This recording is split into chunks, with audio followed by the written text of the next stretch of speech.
Olá pessoal, vamos dar prosseguimento então ao nosso estudo de mecânica de fluidos. Até o momento nós vimos falando sobre hidrostática. O que significa isso? As partículas que compõem o fluido, elas estão todas paradinhas. Tá? Então, o fluido é uma forma da matéria se apresentar para a gente em que ela possui essa capacidade de escoar. O que é o escoamento? É o tipo de movimento característico dos fluidos. Mas o fato dela possuir essa capacidade de escoar não significa necessariamente que ela estará sempre escoando. Se você colocar um copo d'água na sua frente, a água ali vai estar paradinha. Então, todas as pequenas moléculas que compõem a água estarão com sua posição fixa no espaço. Elas terão alguma vibração apenas por causa da temperatura, que é um fenômeno que a gente ainda vai tratar. Mas ela não vai ter mobilidade, quer dizer, ela vai ter a mobilidade, mas ela não estará se movendo as moléculas uma por dentro da outra, uma através da outra.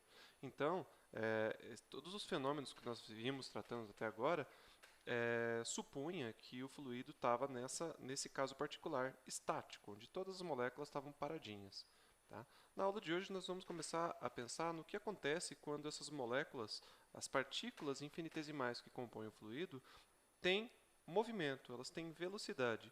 Então, a física que é aplicada em cada uma dessas partículas é a física que a gente já conhece, forças causando acelerações. Mas nós vamos tratar o fluido como um todo. Tá? Então, para ilustrar o que eu estou falando, eu gostaria de que a gente pensasse na seguinte situação. Deixa eu só reduzir a minha imagem aqui.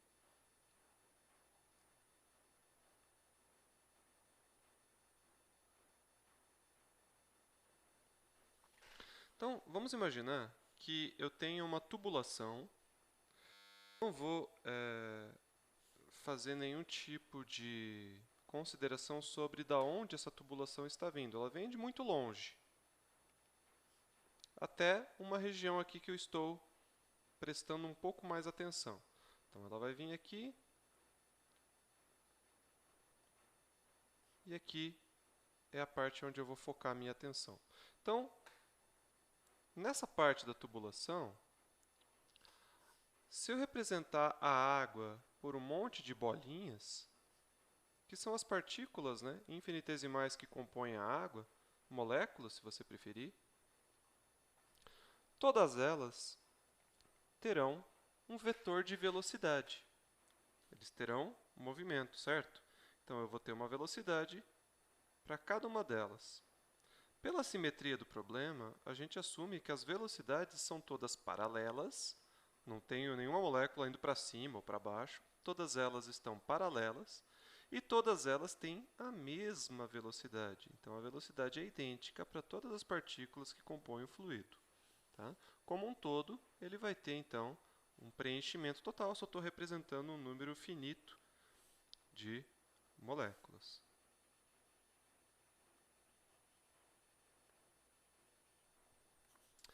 Só que, vamos parar para pensar no que aconteceria se, por acaso, essa minha tubulação se estreitasse, fizesse isso aqui, ó.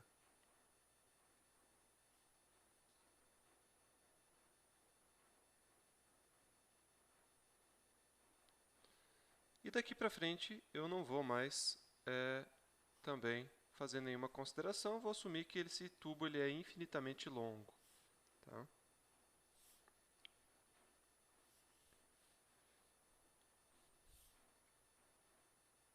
Então ele segue aí para uma posição indeterminada. Veja bem, as partículas que compõem o fluido, quando elas chegam aqui, elas têm que sofrer um certo desvio, né? Elas vão ter esses valores de velocidade aqui. Essa que estava já no meio não vai sofrer nada. Então, ao chegar aqui, agora as moléculas estarão ecoespaçadas com uma velocidade, novamente, paralela. Acontecerá uma transição aqui, né? Das moléculas aproximarem-se umas às outras. Tá? No entanto, existirá uma grandeza física que nós vamos chamar de vazão, que ela tem que ser constante. O que seria essa vazão? Só um pouquinho. Quando a gente fala de fluidodinâmica, a vazão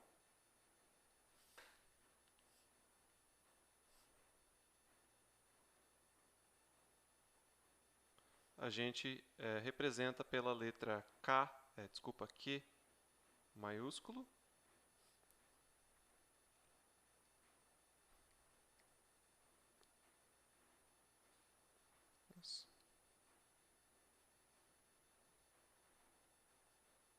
ou R. Tem o seguinte significado, é o volume de fluido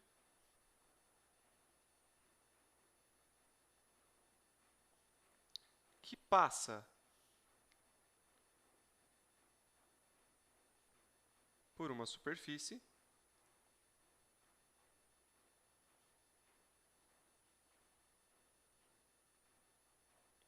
por unidade de tempo.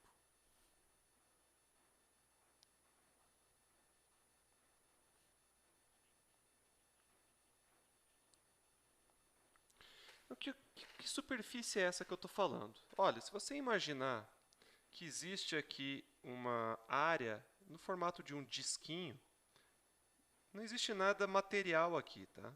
Só imagina que existe uma área a ser atravessada, ou seja, as moléculas estão passando através dessa portinha aqui.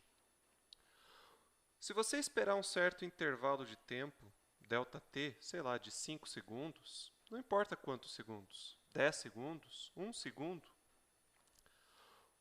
o número de metros cúbicos, o volume, não precisa ser em metros cúbicos, pode ser em litros, pode ser em mililitros, contanto que seja uma unidade de volume. O volume de líquido que passa, que atravessa essa área aqui que eu estou indicando por unidade de tempo, é o que eu chamo de vazão. Então, vazão para a gente, o nosso R, ou o Q, eu acho que o livro de vocês usa o Q. Q maiúsculo. Ah, tá, mas eu vou usar o R. Sabe por quê? Porque o Q maiúsculo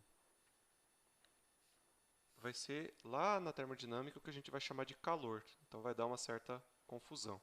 Vou chamar de R mesmo. O R vai ser a variação de volume, V maiúsculo, por variação de tempo. Então a gente mede a unidade da vazão em unidade de volume, qual é? Metros cúbicos, se estiver em sistema internacional. Não precisa ser metro cúbico, pode ser qualquer outra unidade de volume, litros, por exemplo, só que daí não vai estar no sistema internacional. Por unidade de tempo, segundos, se estiver em sistema internacional. Poderia ser em minutos, não importa. Tá? Agora, não sei se vocês lembram que os fluidos ideais eles têm que ser incompressíveis, certo? O que significa isso? Digamos que vamos chutar um certo intervalo de tempo. Deixa eu aumentar a minha imagem aqui. Vamos chutar um certo intervalo de tempo. Você está com o reloginho aqui contando.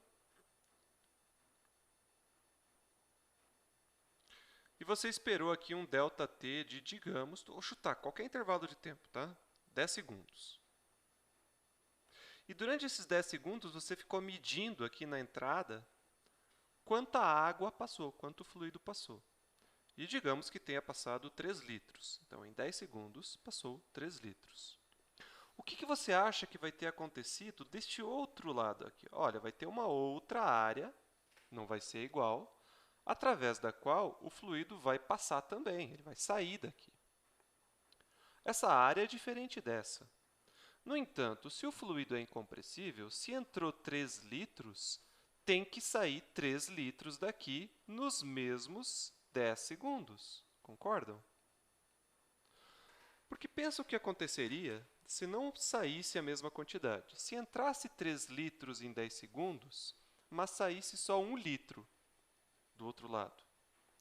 Significaria que aqui no meio dessa tubulação, a água estaria sendo comprimida, estaria aumentando a densidade, porque entra mais de um lado do que sai do outro. então eu estaria acumulando a água. Só que o fluido ideal ele é incompressível, eu não posso apertar, eu não posso juntar ele mais do que ele já está juntado. Assim como, se entra 3 litros e do outro lado sai 5 litros, estaria acontecendo o outro caso. Entra menos de um lado do que sai do outro.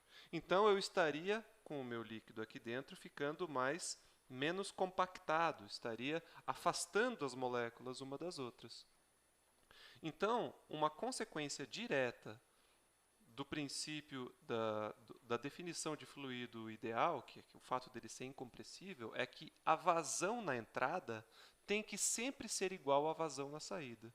E isso independe se o cano sobe, se o cano desce, se o cano se alarga, se ele se estreita. Se entra uma certa quantidade de fluido por segundo, tem que sair a mesma quantidade de fluido nesses mesmos segundos.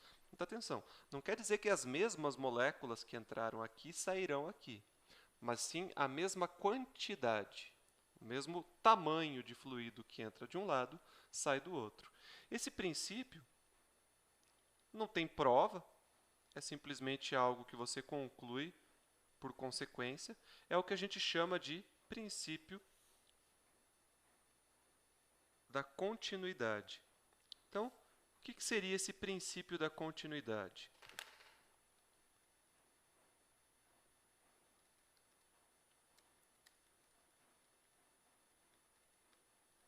Significa o seguinte: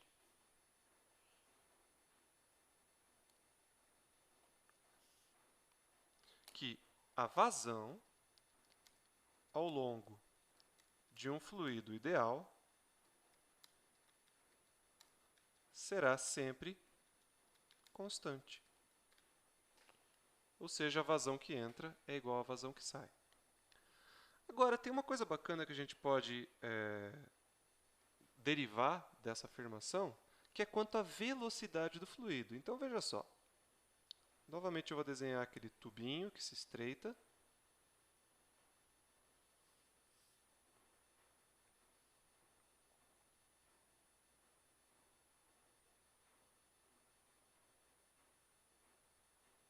E aqui ele continua. Veja, eu não estou ainda fazendo nenhuma consideração sobre o que causa o movimento dessas partículas, tá?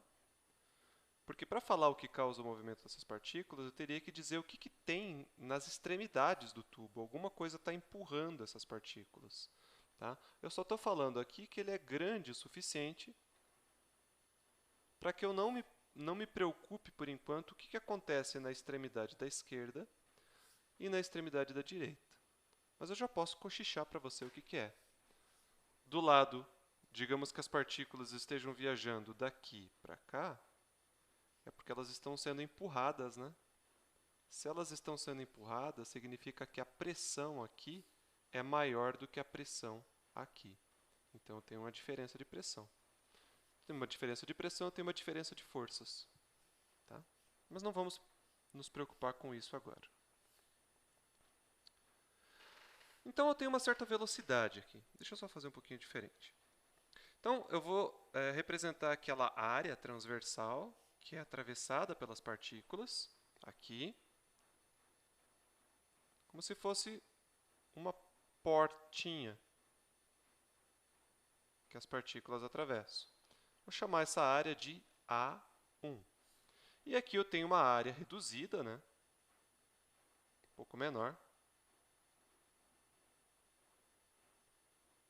que eu vou chamar de A2. Veja bem, vamos considerar que você está cronometrando aqui uma partícula, uma única partícula que acabou de entrar. Ela tinha uma velocidade aqui chamada de V1. Tá? Existiram outras partículas, não só essa, né? Todas elas estão aqui com a mesma velocidade, mas que acabaram de fazer essa travessia. Do lado de cá, também vai ter um conjunto de partículas aqui, mais juntinhas, que estão saindo pela porta de saída. Eu não tenho motivos para acreditar que essa velocidade é a mesma. Então, por enquanto, eu vou chamar de V2.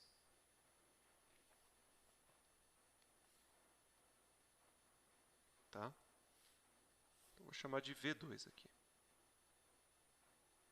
Digamos que eu esperei um certo intervalo de tempo. Eu não vou dizer quanto, eu vou simplesmente chamar de ΔT.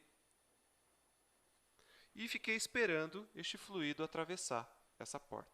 Depois de ΔT, essas partículas não estarão mais aqui, elas estarão um pouquinho na frente, né? Porque elas caminharam, elas andaram, né? Então, eu vou ter aqui o fluido, essa camada de fluido um pouco deslocada. Quanto que vai deslocar? Quanto que vai ser esse deslocamento? Ora, se eu esperei ΔT,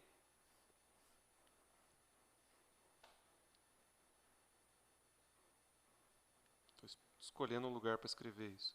Se eu esperei ΔT, esse deslocamento vai ser o quê? V vezes ΔT é a distância percorrida. Então, essa distância vai ser V1 vezes ΔT. Perceba, então, que, na verdade, eu posso dizer que entrou um volume de água. Todas as moléculas que antes desse ΔT estavam atrás da porta, agora vão ter atravessado a porta. Portanto, eu vou ter preenchido aqui com uma certa volume de água. Tá? E este volume de água, que vai estar aqui dentro, eu vou chamar de ΔV1. O que vai ser ΔV1? Isso aqui vai ser o volume de um cilindro, né? É a área da base vezes o comprimento do cilindro. Então, vai ser A1. Deixa eu só escrever um pouquinho menor para não... Esse ΔV vai ser a área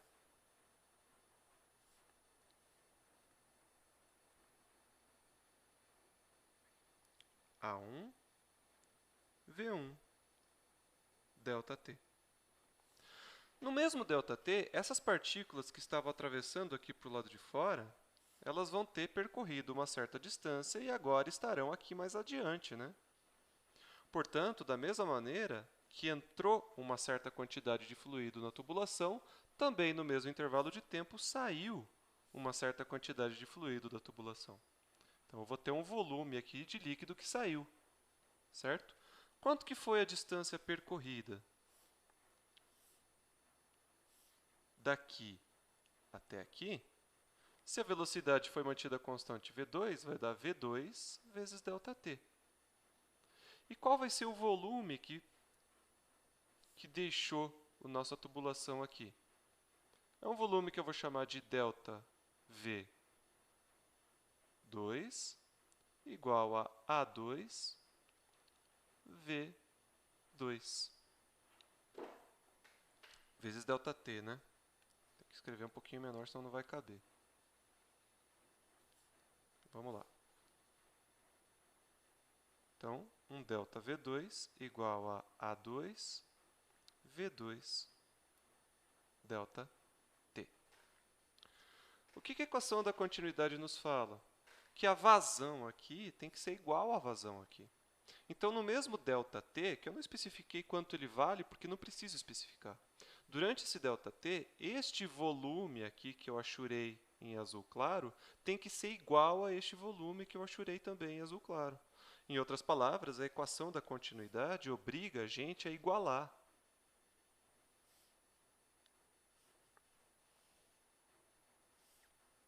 A equação da continuidade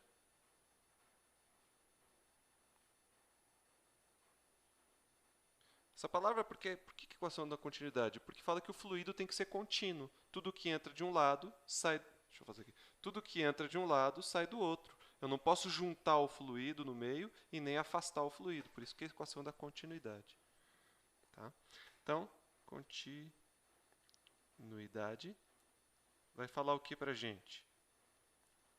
ΔV1 é igual a ΔV2. O volume que entra é igual ao volume que sai.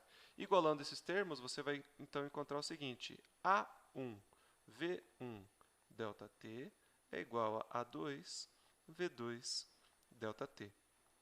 O ΔT, por que eu não especifiquei o valor dele? Porque ele acaba cancelando, ele está dos dois lados da equação. Então, a equação da continuidade pode ser escrita...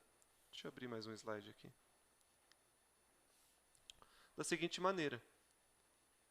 A1 V1 é igual a A2 V2. Se você isolar V2 nessa expressão, você vai concluir o seguinte. Nossa, ficou horrível isso, espera aí.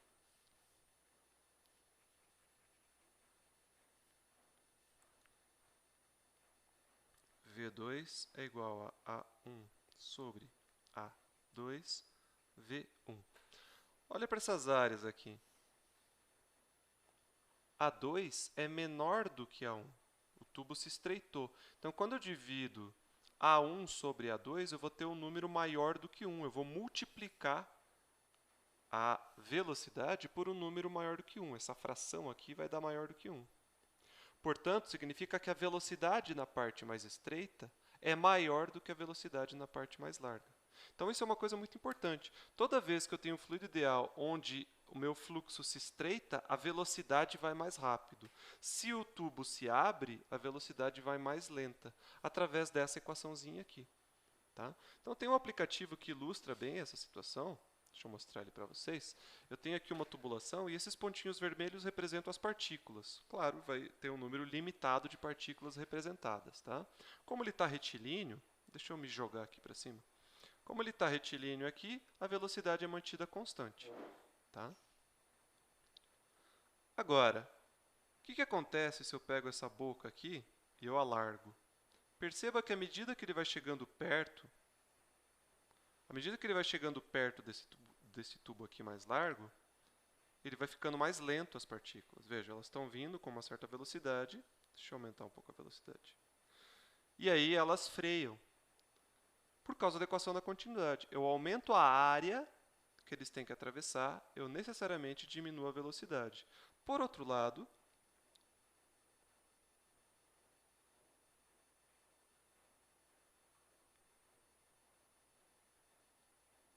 se ao invés de aumentar a área, eu estreitar essa área, só um pouquinho, deixa eu tentar manter ele retinho. Se eu estreitar essa área assim, por exemplo, você vai ver que ao passar pela área, ele vai dar uma acelerada e depois volta a ter a velocidade que ele tinha antes. Tá? Então, se você consegue fazer a trajetória individual de cada uma dessas partículas, você vai ter o que a gente chama de linha de fluxo. Tá? Então, vamos fazer um esquema aqui bem interessante. Vamos supor que ele alarga. Peraí, deixa eu reiniciar aqui. Vamos supor que ele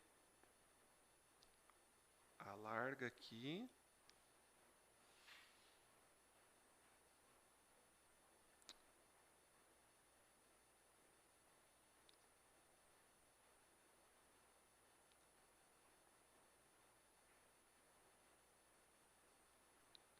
E aqui assim ele acaba se estreitando.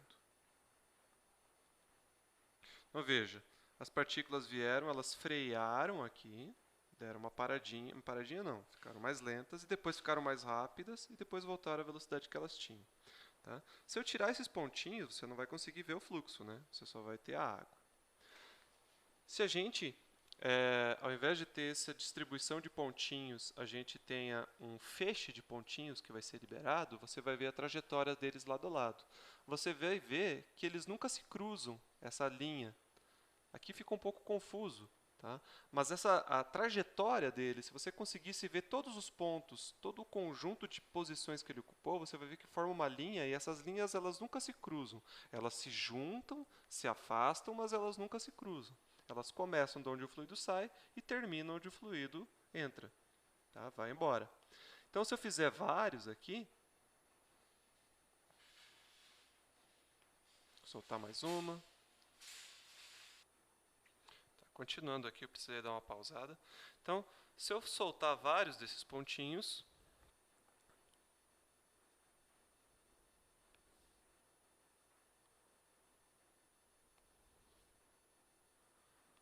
você poderia acompanhar a trajetória de cada um deles, porque na verdade são vários pontinhos, mas o que são esses pontinhos aqui da frente? São as posições futuras dos pontinhos que estarão aqui atrás. Em outras palavras, algum tempo depois, essa bolinha vai estar onde está agora essa bolinha aqui. Então, se você fizer conectar esses pontos todos, você vai ter o que a gente chama de linha. Eu não vou fazer isso aqui porque eu já fiz, né? Isso tomaria um certo tempo. Então, a estrutura que a gente tem, se a gente conecta todos esses pontos, eu vou voltar para cá, seria essa aqui, ó. Então, eu já fiz essa antes de gravar a aula, esse trabalho. Então, você vê que tem essas linhas vermelhas, eu que conectei todos esses pontos, e você vê que qual o significado dessas linhas vermelhas? É a trajetória de cada uma dessas partículas, tá? Você percebe que essas trajetórias, por mais que elas se aproximem, elas nunca se cruzam. A gente chama essas linhas aqui de linhas de fluxo, ou linhas de corrente também. Quando a gente vê aqueles desenhos em túneis de vento mostrando a aerodinâmica de um carro ou de um avião, na verdade, aquelas linhas representam justamente a trajetória dessas partículas aqui.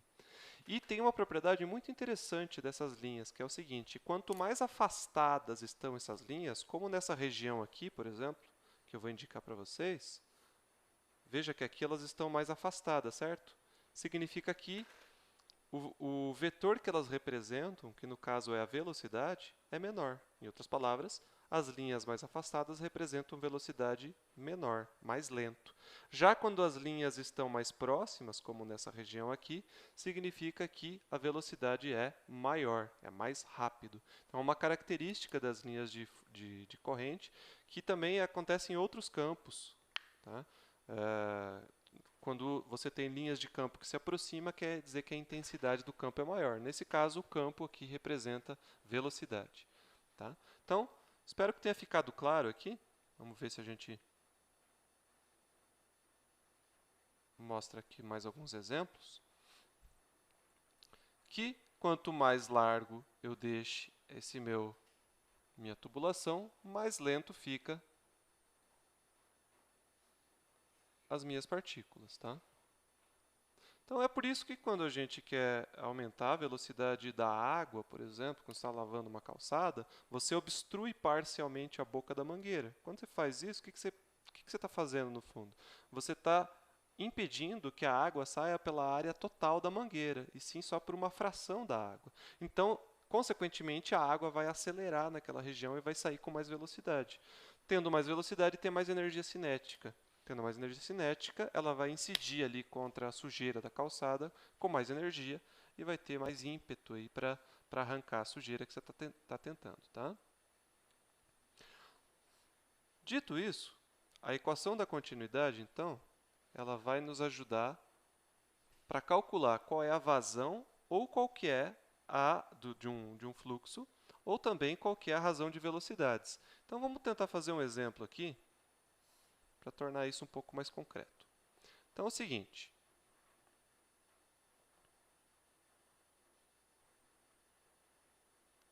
Só um pouquinho.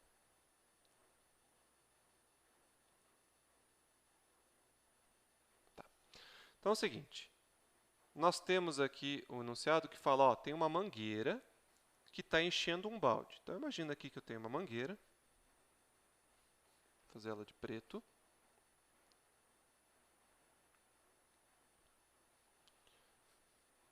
Tem uma determinada área aqui. E aqui eu tenho um balde. Eu vou fazer ele cilíndrico, tá?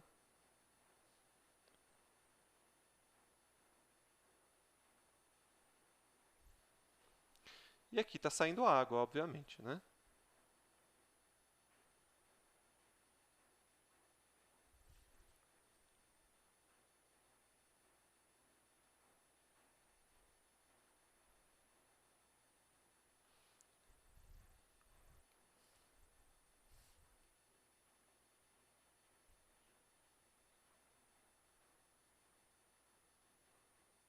Agora eu descobri essa ferramentinha de desenho aqui. Bom, o que o enunciado fala? Olha, a mangueira, ela vai ter um... Veja que eu não estou falando em área, eu estou falando em diâmetro, tá? Lógico que a partir do diâmetro você calcula a área, né? Só querer. Significa que o diâmetro da mangueira, daqui até aqui, tem 1,5 centímetros. Tá? Escrito assim parece que eu estou falando do comprimento, né? Deixa eu escrever diferente. Esse diâmetro aqui tem 1,5 centímetros. Depois de 42 segundos, eu encho este meu balde. Tá? A capacidade do balde, o volume dele, é de 8 litros. Primeira pergunta, qual é a vazão da água? Né? Então, deixa eu abrir aqui um slide. Tá? Então, qual é a vazão da água? Essa é fácil. Ora, a vazão, que eu vou chamar de R, vai ser o quê? O ΔV sobre ΔT. Qual é o ΔV? O volume do balde, que é 8 litros. Atenção, se a gente quer que saia... Eu vou fazer em 8, né, 8 litros mesmo. Eu vou escrever 8. Só que a unidade que a vazão vai sair não vai ser em metros cúbicos por segundo, porque é 8 litros e não 8 metros cúbicos, dividido por 42 segundos. Então, a vazão aqui será de 8 sobre 42, 0,19 litros por segundo. Apesar de ter feito o cálculo assim, é bom salientar que litros por segundo não é a unidade do sistema internacional. A unidade do sistema internacional é metro cúbico por segundo. Então, se eu quisesse que saísse nessa unidade, ao invés de 8, qual que é a transformação de litro para metro cúbico? Você tem que dividir por 1000. 1 metro cúbico tem 1000 litros. Portanto, 8 litros equivale a 0,008 metro cúbico. Tá? Isso é fácil, né? Só dividir o volume pelo tempo. Vamos voltar aqui. Letra B. O que pedia a letra B? Com que velocidade a água sai da mangueira? Tá? Qual é essa velocidade aqui? Vamos chamar essa velocidade de V. Ora, a vazão... eu esqueci de salientar esse aspecto.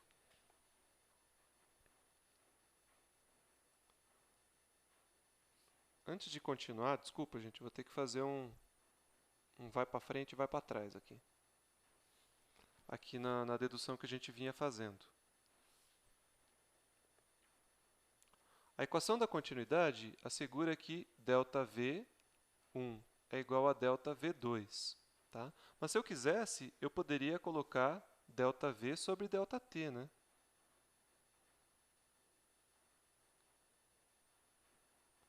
Então, o que é ΔV sobre ΔT? É justamente a vazão. A vazão R2 é igual à vazão R1.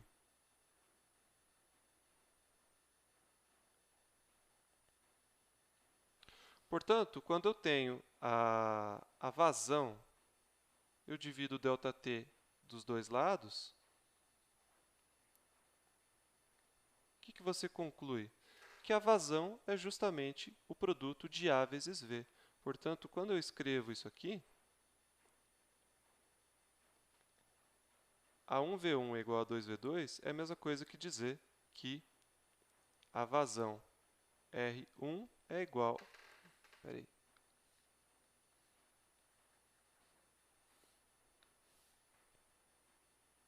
R1 é igual a R2. Ou seja, a vazão tem duas formas de ser expressa. Ou R é igual a ΔV sobre ΔT, ou R é igual a A vezes V. Tanto faz. Tá? Depende do que você tem em mãos. Qual A e V? Qualquer um dos dois. Pode ser A1 vezes V1 ou A2 vezes V2, porque é igual essas duas coisas. Ó. Tá. Dito e feito esse parênteses, vamos voltar para o exercício. Então, vamos lá. Quero saber qual que é a velocidade com que a água sai da mangueira. Então, se R, o R que eu já calculei, é igual a A vezes V, qual A e qual V? O A da mangueira, da boquinha da mangueira, vezes o V que eu estou querendo saber aqui, que é o V que ela sai da mangueira. Bom, o A aqui, como é que eu calculo isso? É π vezes R ao quadrado, né? É a área de um círculo. A mangueira é um furinho assim, circular, certo? Então, qual é o R? é a metade de 1,5 centímetros, né? Só que 1,5 está em centímetros. Se você quer que ele fique em metros, como é que você tem que escrever? 0,015 metros. Só que isso é o diâmetro, se você olhar lá no enunciado. Então, você tem que dividir por 2 ainda. Vamos continuar aqui do outro lado. Portanto, R vai ser igual a 0,015 sobre 2, né? Então, vai dar 0,0075 metros. Portanto, a área que ele vai atravessar vai ser π, que multiplica 0,0075 ao quadrado. Tá? Então, faz aí na calculadora. Você vai encontrar uma área de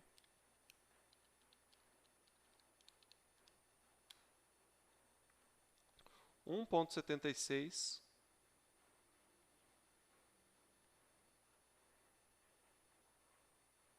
mais um 7 aqui, vezes 10 na menos 4 metros quadrados. Nossa, tão pequeno assim? É, tão pequeno assim. 1 metro quadrado é um negócio muito grande, né? Eu estou falando da área do furinho da mangueira. Tá? Em metros quadrados é algo muito pequeno.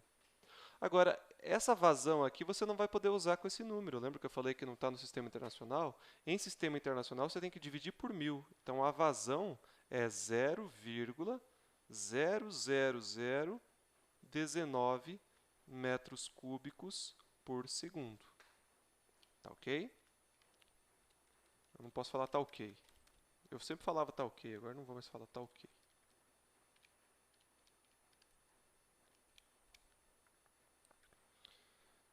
É isso mesmo. Portanto, você vai ter V, pegando essa equação aqui agora, e isolando V, que é o que você quer encontrar, V minúsculo de velocidade, é igual a R sobre A, né? Portanto, 0,00019 dividido por 1,767 10 na menos 4, a velocidade com que a água sai da mangueira vai ser de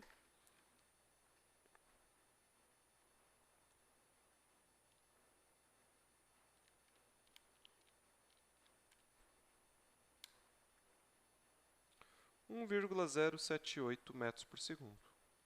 Então, eu só pude expressar, ter a certeza que a velocidade sairá desse cálculo em sistema internacional, que é metros por segundo, né? Porque eu fiz todos os cálculos com as outras unidades também no sistema internacional. Senão, eu não teria essa velocidade escrita nessa unidade aqui. Tá? Então, por isso que é importante transformar o R para metro cúbico e o A em metro quadrado. Tá? Veja que dimensionalmente isso aqui faz sentido, né? O R é metro cúbico por segundo e o A é metro quadrado. Portanto, metro cúbico sobre metro quadrado vai dar metro. E daí, como R é metro cúbico por segundo, sobrou 1 por segundo aqui. Então, vai dar metro por segundo.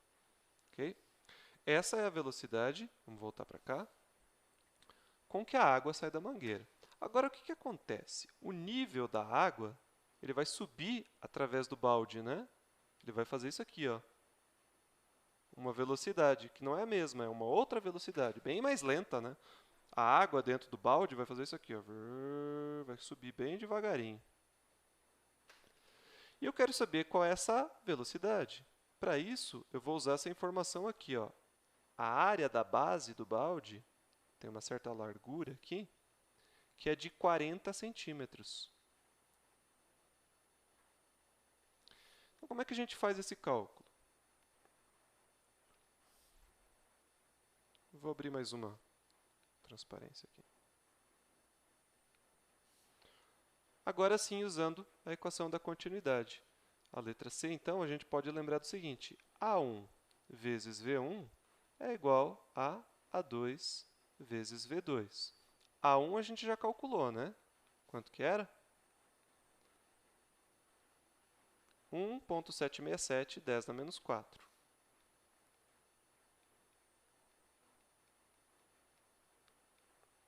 V1 também calculamos, que era 1,0. Eu dei uma arredondada aqui, 0,78 metros por segundo. Aqui era metros quadrados. A2 temos que calcular. Π vezes R2 ao quadrado. Quem é R2? 20 centímetros, né? Tem 40 centímetros de base, de diâmetro, mas o raio é metade disso. Só que você vai passar para metro, então não é 20, é 0,2. Então, a área A2 vai ser de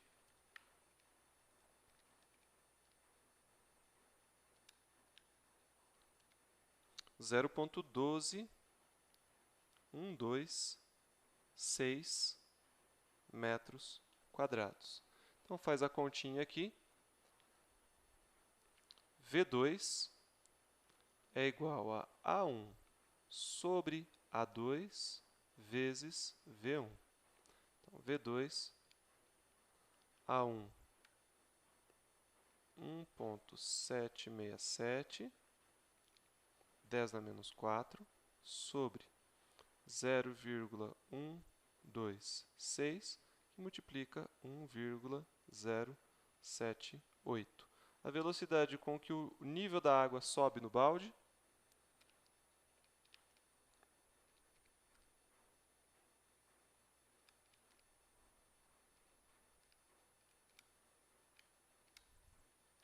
vai ser de 0,0015 metros por segundo.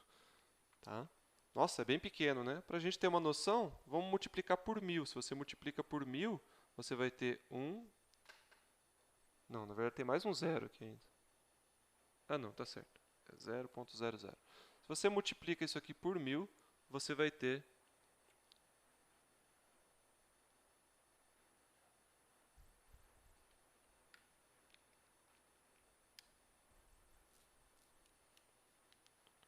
1, 2, 3. Pula a vírgula pula 3 casas.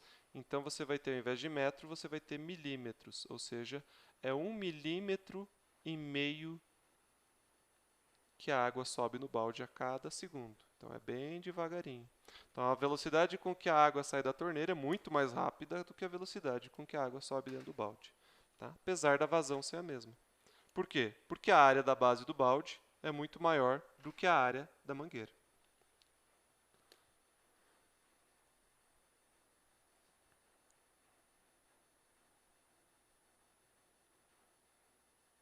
Eu falei para vocês que eu não iria, naquele momento, dizer o que causa a variação de velocidades. Agora, vamos falar sobre o que acontece com a pressão quando eu tenho essa diferença de velocidade. Eu falei que as pressões têm que ser diferentes. Gostaria de, então, dizer o motivo disso. Quem vai falar isso para a gente é uma equação chamada equação de Bernoulli. Tem poucos exercícios na lista que usam essa equação. Ela é meio... não é tão óbvia de se utilizar, mas vale a pena a gente comentar aqui. Digamos que eu tenho um recipiente fechado, tá? Só que num formato meio esquisitão. Ele sobe e se estreita, mas ele está fechado. Diferente de um tubo contínuo, isso aqui tem uma tampa e aqui é outra tampa.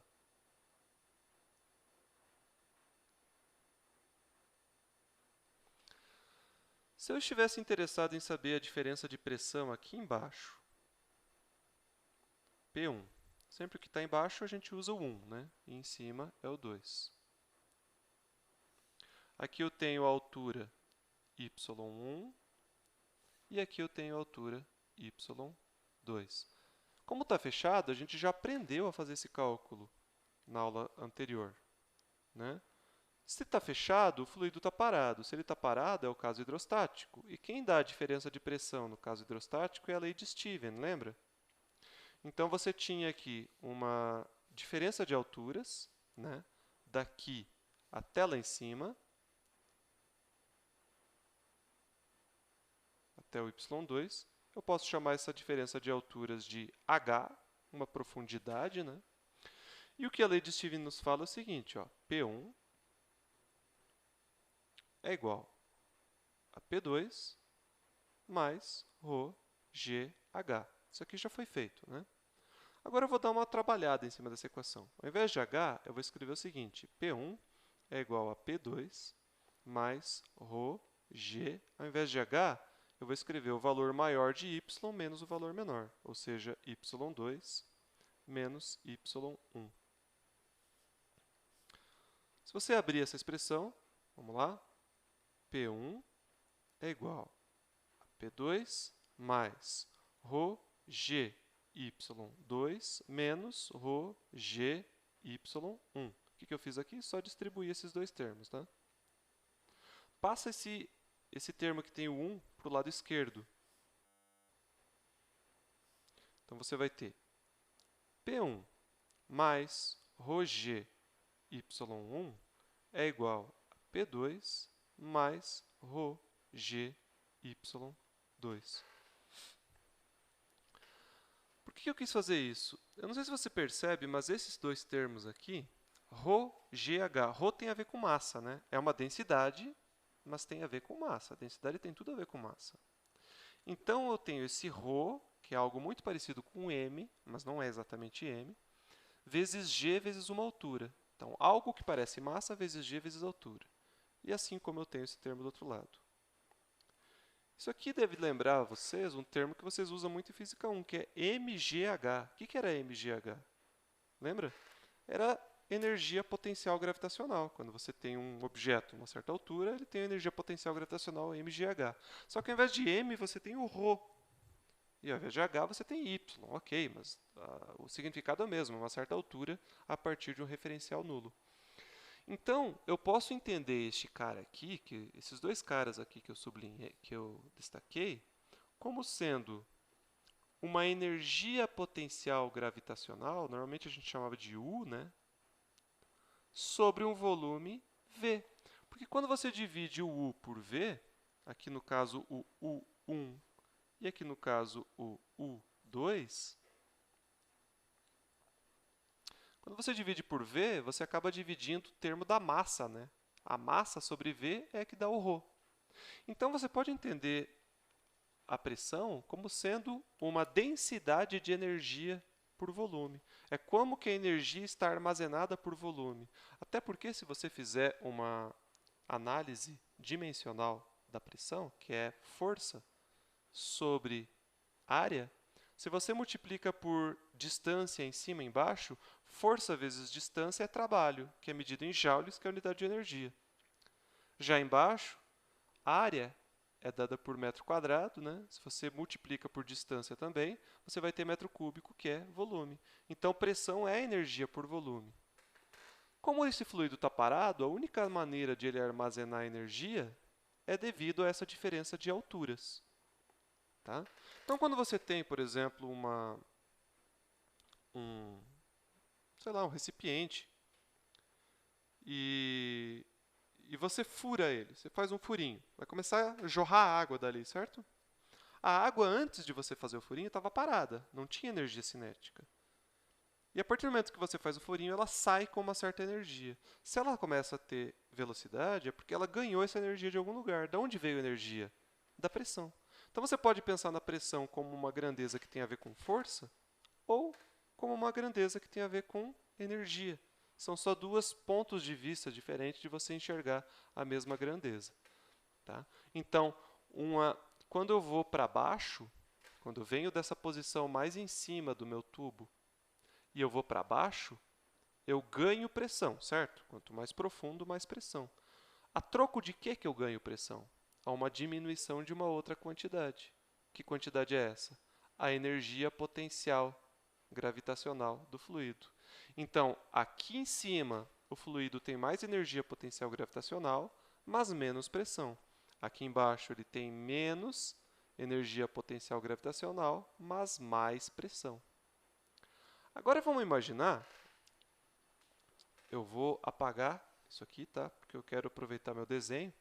Então, se vocês quiserem tomar nota, tomem agora. Dá um pause aí e eu vou apagar. vou apagar todos esses cálculos que eu fiz aqui.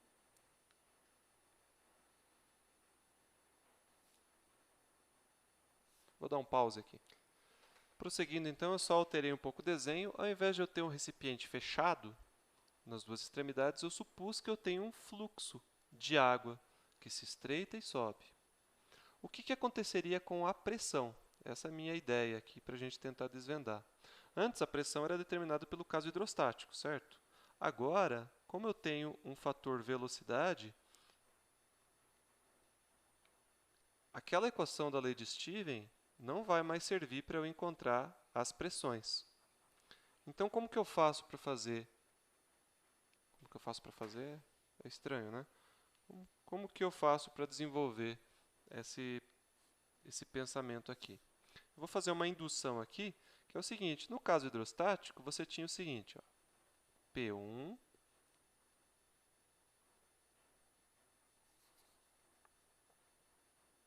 mais ρ g y1 é igual a P2 mais ρ g y2, onde eu tinha dois termos de densidade de energia. A pressão é um tipo de energia armazenada e aqui eu tenho uma energia potencial gravitacional armazenada, quando ele estava parado.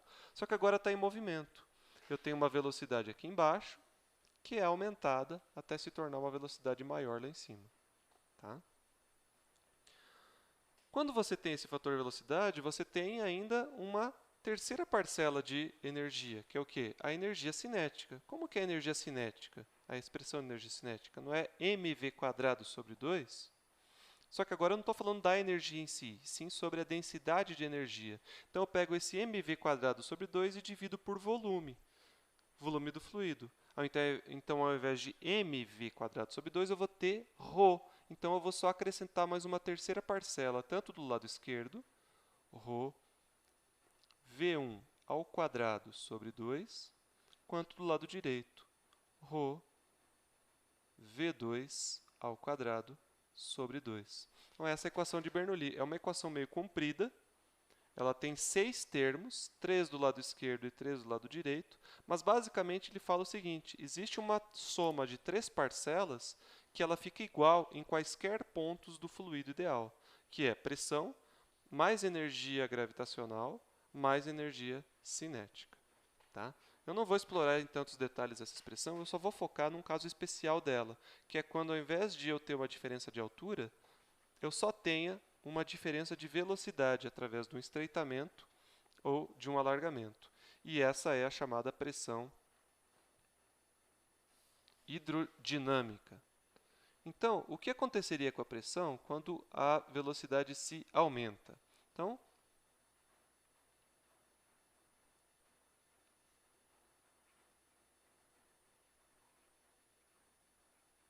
antes a gente falava de hidrostática, né? Então, vamos lá. Vamos pegar o caso lá do tubo que se estreita.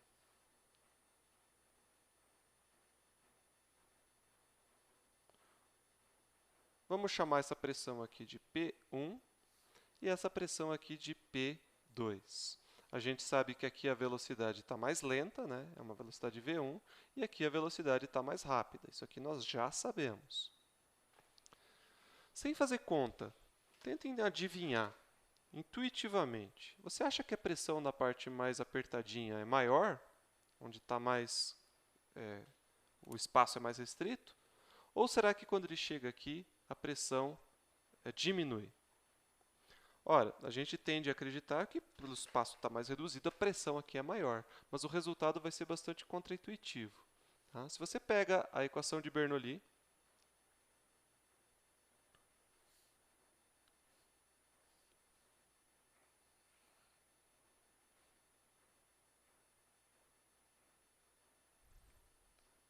não consigo recortar isso aqui.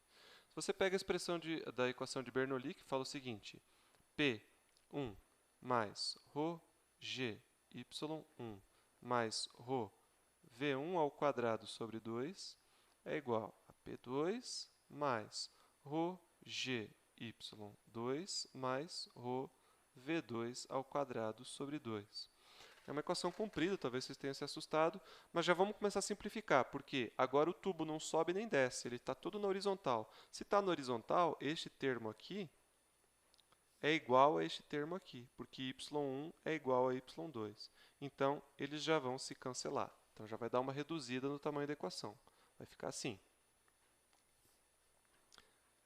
P1 mais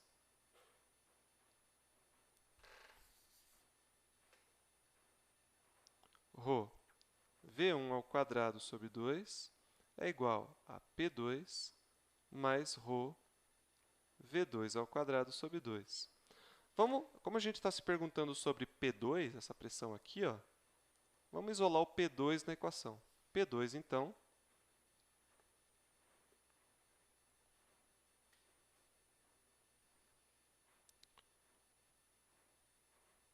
vai ser igual, pega ela daqui de baixo, tá? P1 mais ρ V1 ao quadrado sobre 2 menos ρ V2 ao quadrado sobre 2. Portanto, só agrupando os termos comuns ali, P1 mais ρ sobre 2, que multiplica V1 ao quadrado menos V2 ao quadrado. Olha que interessante, você pode pensar, P2 é igual a P1, então essa pressão na parte estreita é igual a P1, que é a pressão na parte larga, mais um termo. Então a pressão aumenta, né? É P1 mais algum... Deixa eu só escrever de novo isso aqui.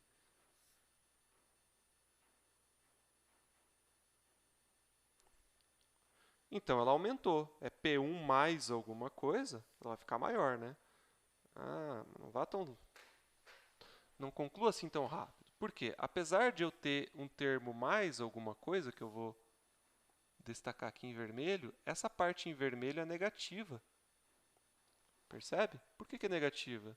Porque das velocidades, a equação da continuidade continua sendo verdadeira, ou seja, A1V1 continua sendo A2V2.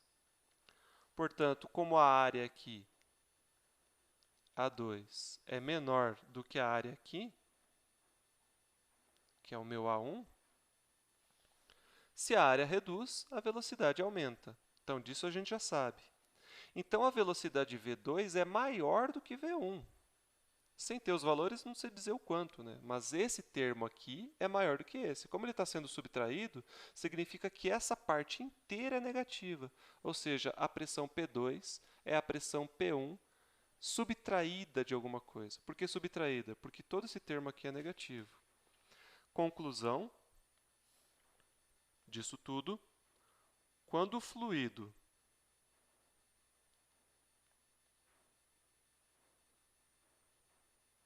aumenta de velocidade,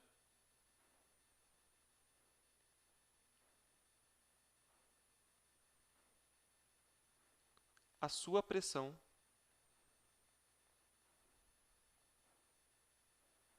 cai.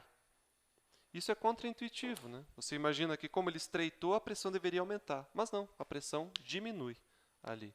Inclusive tem que diminuir, porque se ele está mais rápido, é porque alguma coisa empurrou ele da parte larga para a parte estreita. E o que empurra ele? A pressão.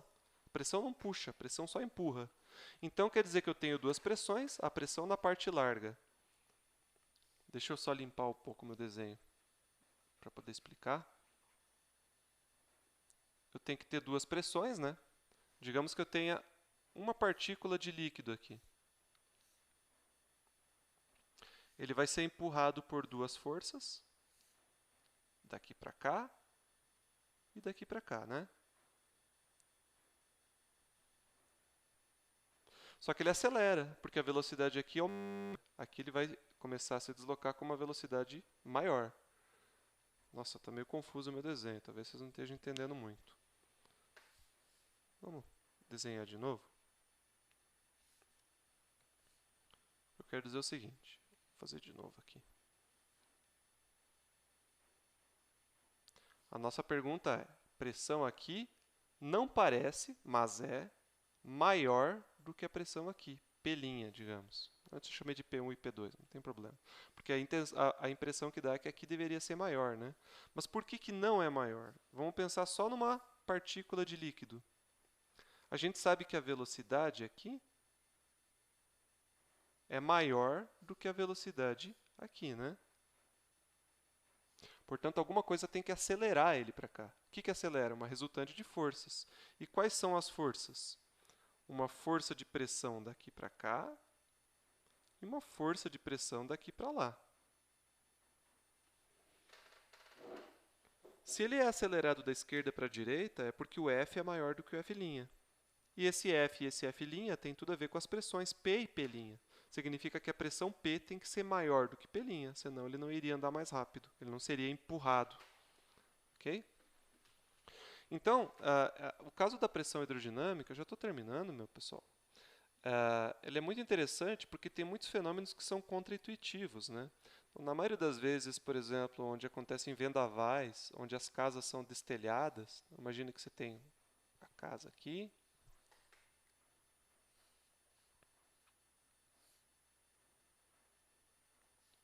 na aula presencial eu faço alguns experimentos assim que ilustram muito bem essa questão. Então tem o telhado, aqui vai ter o forro, né? E aqui você vai ter o ar com uma certa pressão, em torno da pressão atmosférica. Quando bate um vento forte, arranca o telhado da casa, as pessoas pensam que o vento entra por baixo, né? E arranca assim. Mas na verdade o que acontece é o seguinte: o vento assopra por cima. O vento assopra aqui com uma certa velocidade e o que acontece? Aquela afirmação que eu fiz antes. O fluido rápido tem pressão menor do que o fluido lento ou parado. Então a pressão externa, essa pressão P, é menor do que a pressão P0. Pressão não puxa, pressão só empurra. O telhado vai ser empurrado dos dois lados. Do lado de fora será empurrado para dentro, mas do lado de dentro será empurrado para fora. Em situações normais, a resultante é zero. Mas com o vento soprando muito rápido, essa pressão aqui cai tanto que quem ganha essa briga é a pressão do lado de dentro. Então, quando o vento é forte, não é que o vento arranca o telhado, é que a pressão externa fica tão pequena que a pressão interna levanta ele. Tá? Bom, vou ter que ficar devendo isso para vocês, os experimentos, mas no YouTube tem vários. Tá? Um deles é o seguinte, talvez vocês já devam até ter visto, que é o assoprador. Você pode fazer isso em casa com um secador de cabelo. Né? Você pega um secador de cabelo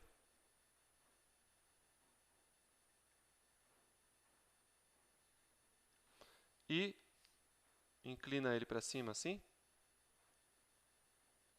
Você vai ver o seguinte. Se você pega uma bolinha de isopor, por exemplo, você consegue equilibrar a bolinha. Fica assim, ó. Por que isso aqui acontece? Por que a bolinha não cai? Se não tivesse o vento soprando, você teria o peso da bolinha apontando para cá, ela cairia. Só que o que acontece? Aqui, na parte de dentro, o ar passa mais rápido do que na parte de fora. Então, lembra da ideia? Fluido rápido, pressão pequena. Fluido lento, pressão grande. Então, a pressão aqui, P, é menor do que a pressão do lado de cá, que é P0. Portanto, ele vai ser empurrado aqui. Esse vetor aqui não é a pressão, tá? Isso aqui era o peso dele. Mas ele também vai ser empurrado daqui para cá. Em condições normais, essas duas forças seriam iguais e só sobraria o peso para derrubar ele. Agora, como eu tenho o vento passando aqui muito mais rápido, este cara aqui perde a briga. Quem ganha é este cara aqui. Portanto, eu consigo equilibrar a bolinha. Existem um monte de fenômenos aerodinâmicos, uma pena que a gente não consiga abordar todos. O próprio voo do avião, o vento que passa por cima da asa do avião e permite a sustentabilidade, é um fenômeno hidrodinâmico. Eu tenho um videozinho aqui que ilustra essa ideia da bolinha. Então aqui está congelado o vídeo. Opa, o que aconteceu aqui?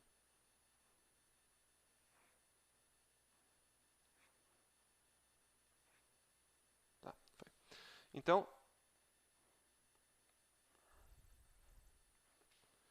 deixa eu voltar aqui um pouquinho.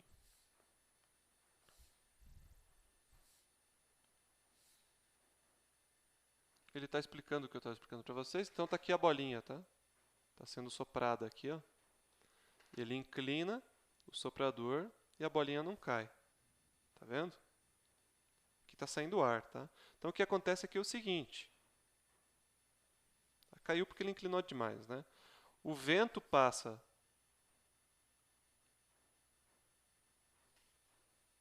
Deixa eu dar um pause na hora correta aqui. Tá? Então, será que eu consigo riscar aqui?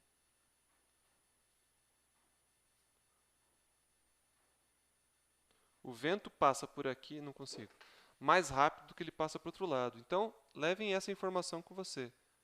O fluido mais rápido tem uma pressão menor do que o fluido mais lento. Este fenômeno também faz... lembrei agora de um caso, de um exemplo, que provavelmente vocês vão se lembrar, que é familiar. Sabe quando você está andando na estrada de carro, você passa do lado de um caminhão e você sente o carro dar uma balançada para os lados assim? O que acontece aqui também é um fenômeno aerodinâmico, de fluidodinâmica. O que acontece é o seguinte. Vou desenhar aqui o carro de frente.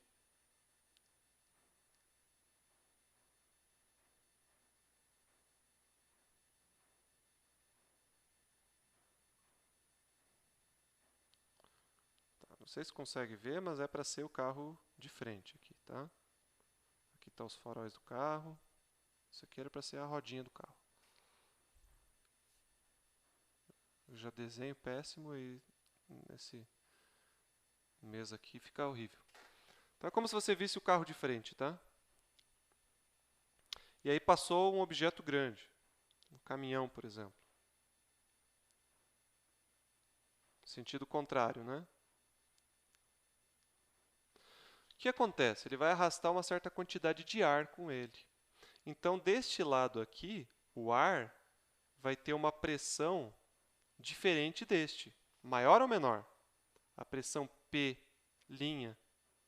vai ser maior ou menor do que a pressão P? O ar vai ser arrastado junto com o caminhão. Portanto, o ar aqui vai estar mais veloz do que o outro. Então, a pressão P' é menor do que P. Então, por que teu carro balança? Lembra, pressão não puxa, pressão só empurra. Ele vai ser empurrado de um lado e do outro, com uma certa força, F e F', que tem tudo a ver com essas pressões. Não é igual, mas tem tudo a ver com essas pressões, né? Se essas pressões forem iguais, essas forças serão iguais, a resultante é zero, o carro vai seguir em linha reta. Quando passa o vento, devido ao arrasto do caminhão, essa pressão aqui vai cair, portanto, essa força F' vai ser menor do que a força F e você vai ser jogado, o carro vai ser levemente jogado para dentro da estrada e aí depois ele vai chacoalhar para um lado e para o outro. Ok? Então é isso, pessoal. Passamos um pouquinho do tempo previsto, mas concluímos aqui o conteúdo de dinâmica de fluidos. Dúvidas? Estaremos à disposição. Até mais, tchau, tchau.